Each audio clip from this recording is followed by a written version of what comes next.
ardayda jaamacadaha Burco iyo Camuud ayaa bandhig aqooneed ku saabsan kaalinta ganacsatada yaryar ee kaga jirto dhaqaalaha dalka Soomaaliland xalay ku qabtay xarunta jaamacadda Burco waxaana bandhigaasi ka soo qayb galay madaxda degmada maamulka iyo ardayda jaamacadda iyo marti sharaf badan waxaana ugu horeyn halkaasi ka hadlay maayirka degmada Burco Maxamed Yuusuf Muraad kaasoo si weyn u soo dhaweeyay bandhig aqooneedkan meeshan aynu caawa isugu nimi waxay noqon doontaa qaab noqon doona haddii ilaahay ka dhigo in ay noqoto bilow oo yacni aanay halkan caawa ay taagantahay aanay isku taagin laysu tallaabo oo iminka caawa waxay nala joogtaa jaamacad Camuud innagoo Burco University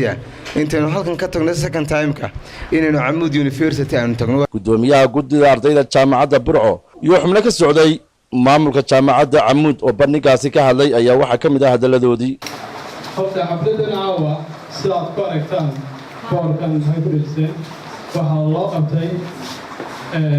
labada jaamacadood jaamacadda Burco iyo jaamacadda Camuud oo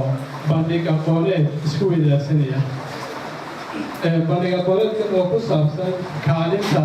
ay ganacsatada yaryar kaga jiraan dalka Soomaaliland Burco jaamacadda Burco iyo jaamacadda Camuud horay mataano u haayeen iyadoo 100 arday dhigato ayaanu ku soo boodi jirnay Hargeysa iyo jaamacadaha kale ka shisheeyaba kolkaasaan u iiman jirnay jaamacadda Burco ama aynu iiman kolka waxaan in leeyahay nacam wuxuuna la iska socdo baabuur la iska raacayo maahine qiimo badan bay ku fadhidaa imaatinkan isku iimanaynaa te Burco uma kala hadhin